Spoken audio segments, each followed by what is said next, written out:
इकडे बघ, माझ्याकडे बघ. नंतर मग अन्वी झाली तर मग मी स्टेबलच झाली. घरातच राहणं होतं, बाहेर तेवढं काही जाणं नव्हतं. एक बॅग आणि ही एक बॅग आणि ही बॅग, ह्या 3 बॅग मला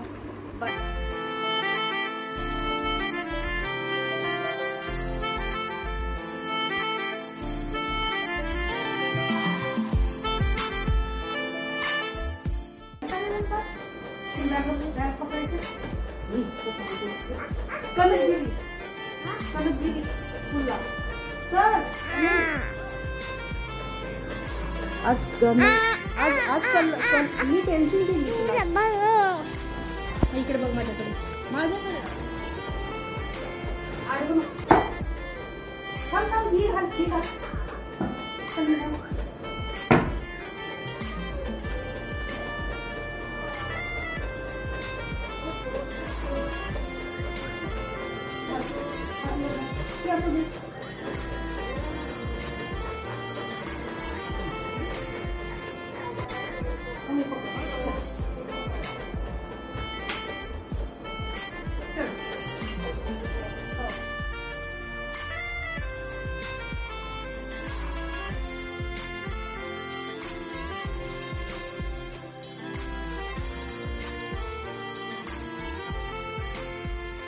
सोडून आली स्कूलला. आणि थोडंसं आज लवकर 9:45 तिला सोडून दिलं, कारण ॲटमॉस्फिअर एवढं खराब झालेलं आहे, बाहेर पूर्ण अंधार झाल्यामध्ये घरात लाईट लावण्याच्या पलीकडे काही पर्याय नाही. पाऊस येण्याच्या आधी तिला सोडून येते आणि ऑलमोस्ट तिथे आता जवळपास 11 वाजले असणार. 10:30 झाले आणि पाऊस सुरू झाला. आता हे दिवसभर सुरू राहीलच असं बारीक बारीक. तर चल आवरून घेते आता, बाकीचे कामं आहेत ॲज इट इज. म्हटलं आधी आवरून घेते. एडिटिंग थोडंसं राहिलेलं होतं, सो ते करून घेतलं, अपलोड केलेलं आहे. व्हिडिओ तुम्हाला बघायला मिळेल. मी प्रयत्न करते की रोज 12 वाजेच व्हिडिओ अपलोड करून तुम्हाला बघायला मिळावं. मधात थोडंसं प्रॉब्लेम येत होता नेटवर्कमुळे, आता पण आहे, पण मी थोडंसं एडिटिंगचं टायमिंग चेंज केला आणि त्यावेळेलाच सगळं अपलोड करून ठेवून देते यूट्यूबवर, जेणेकरून दुसऱ्या दिवशी सकाळी मग जास्त तेवढं काही वर्क पेंडिंग नाही राहत. कारण कसं आहे, सकाळी नाही म्हटलं तरी कामामध्ये वेळ जातं. आणि कधी कधी असं पण होतं ना आता की अन्वीच्या स्कूलला पण काही कारणामुळे थांबावं लागतं, सो तिथं वेळ चालला जातो. त्यामुळे मग मी आधीच एडिटिंग करून ठेवत आहे. 2 दिवस झाले. कपडे तर अजिबात वाढत नाही आहेत. परवाच्या दिवशीपासून काही काही कपडे वाढवले आहेत, पण अजूनही ओलेच आहेत. बघू आता हे असं सुरू राहील दिवसभर. काल पण बाहेर जायचं होतं, तिचं थोडंसं क्राफ्टचं सामान आणायचं, पण दिवसभर काहीच पॉसिबल नाही झालं. शेवटी मग संध्याकाळला रात्रीला जवळपास 7:30-8:45 आम्ही बाहेर जाऊन तिचं सगळं क्राफ्टचं सामान आणलं, तिचे बुक्सला कवरिंग करून दिले, नाव वगैरे लिहून सगळं. आज ते स्वतः त्यांना लिहायला, पेन्सिल पकडायला वगैरे शिकवतात. सो सगळं त्याच्यामुळे सगळं सामान त्यांना हँडओव्हर केलेलं आहे. आणि नंतर एकदा त्यांना प्रॉपर ती सवय झाली की नंतर मग ते सगळं रिटर्न होणार आहे. सो चला 10:30 झाले, आवरून घेते तोपर्यंत.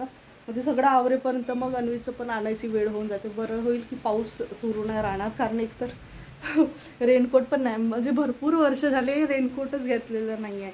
आधी कॉलेजला होती त्यावेळेला माझं होतं रेनकोट, पण त्यानंतर मग असं काही स्पेसिफिक बाहेर कुठे जाणं नव्हतं. एक अजेचाच रेनकोट होता, तोच मी यूज करायची. जर एक्झाम सेंटरला वगैरे जायचं जर काम पडलं तर तेच यूज केलं लग्नानंतर 2 वर्ष. त्यानंतर मग अन्वी झाली तर मग मी स्टेबलच झाली. घरातच राहणं होतं, बाहेर तेवढं काही जाणं नव्हतं होत. तर घेणं पण झालं नाही. आणि आता बघू, मे बी घ्यावं लागेल, अन्वीचा पण घ्यावं लागेल. कारण आता कसं आहे ना, मॉर्निंगलाच थोडंसं ॲटमॉस्फिअर खराब होतं. आणि असं नको व्हायला कधी कधी की स्कूलचं टायमिंग होऊन गेलं आहे आणि सोडता नाही येतं पावसामुळे. सो त्याच्यामुळे वगैरे आता जर पॉसिबल झालं तर गाडीने जाईन आणायला, किंवा मग पायी जावं लागेल.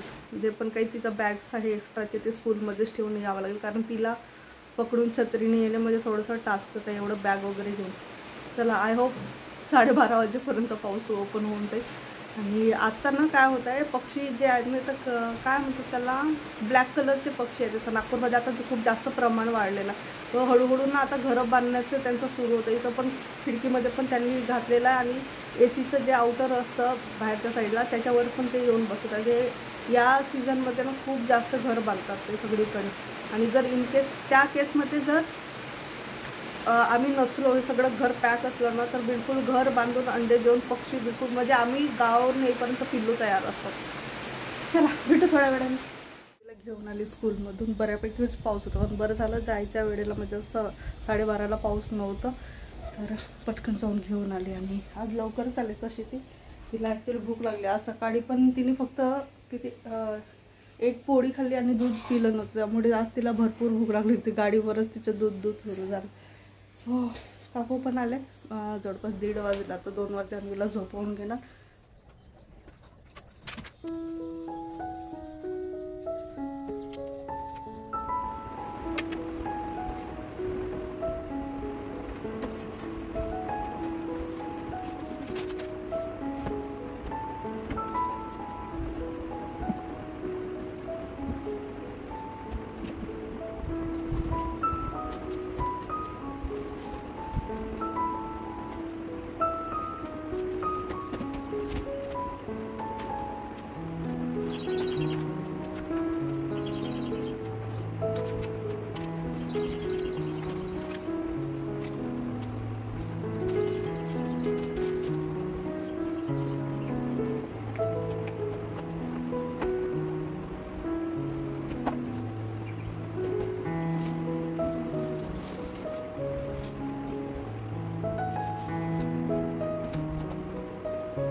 सगळ्या मी त्या ठिकाणी आधी ठेवायचे आहे 2 ड्रॉवर्समध्ये खालच्या. आणि जे पर्स मिळत ते डायरेक्ट खेळण्यामध्ये घेऊन जातात. कारण कधी कधी असं होतं ना, काही पैसे असतात, काही डॉक्युमेंट्स असतात, काही पण असतात, काही बिल्स असतात, कुठल्या गोष्टीचे जे ठेवायचे असतात. त्याच्यामुळे मग मी या ड्रॉवरमध्ये ठेवायची आतमध्ये, जेणेकरून तिचा हात नको पुरायला. पण आता ती असं झालं आहे की सगळीकडे चेअर लावून ती आपलं काम करून घेते. तर मग ते आता पुन्हा तिथेच ठेवते. पुन्हा जर हात लावायचा मग मला कदाचित पुन्हा दुसरीकडे शिफ्ट करावं लागेल. तर ही जी बॅग आहे ही गोवावरून मी आणली होती. ही जी पर्स आहे ही रश्मीने गिफ्ट दिली होती बड्डेला मागच्या वर्षी. ही आहे भरपूर वर्ष झाले, जवळपास 5 वर्ष झाली असावी या बॅग्सला. आणि एवढी कम्फर्टेबल आहे. आताच्या याच्यात नाही आहे, एकदम जुन्या पॅटर्नमध्येच आहे, पण एवढी कम्फर्टेबल आहे. म्हणजे अन्वीचं जर सामान न्यायचं काम पडलं ना, तर ही बॅग माझ्यासाठी खूप जास्त कम्फर्टेबल. आणि अजून एक बॅग आहे जी खूप जास्त कम्फर्टेबल. म्हणजे लहान मुलांचं कसं आहे, बॉटल, डायपर्स हे ते सगळं न्यावं लागतं, त्या हिशोबाने हे बॅग आहे खूप जास्त कम्फर्टेबल आहे. जेव्हा आपण लांब कुठं जायचं असतं ना आणि भरपूर सामान न्यायचं असतं, त्यावेळेला मी ही बॅग बिलकुल घेऊन जाते. मी अजूनही त्या रिचेक केलं नाही. एकदा तुटली पण होती या ठिकाणून, कुठून तरी या ठिकाणावरून. सो ही रिपेअर करून घेतली, पण यूज करते अजूनही. तर ही बर्डीवरून घेतली होती बॅग. त्यानंतर ही एक बॅग आहे जी नेहमी यूज करते. पूर्ण खराब होऊन गेली, बॅक साईडून वगैरे पूर्ण असं पॉलिश निघालं.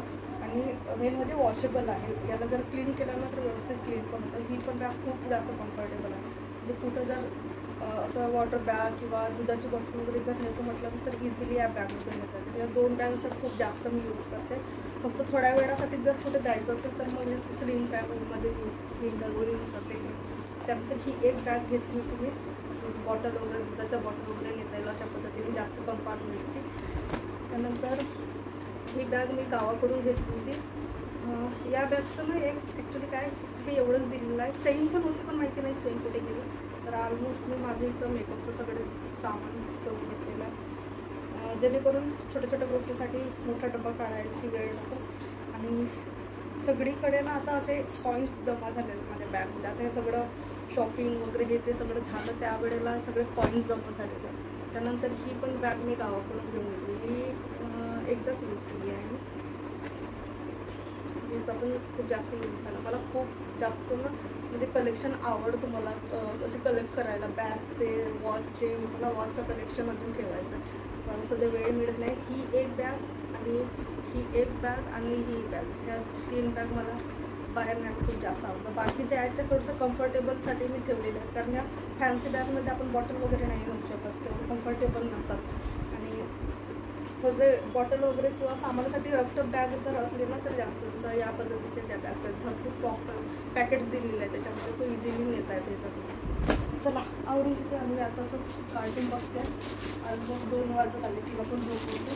चला बघा.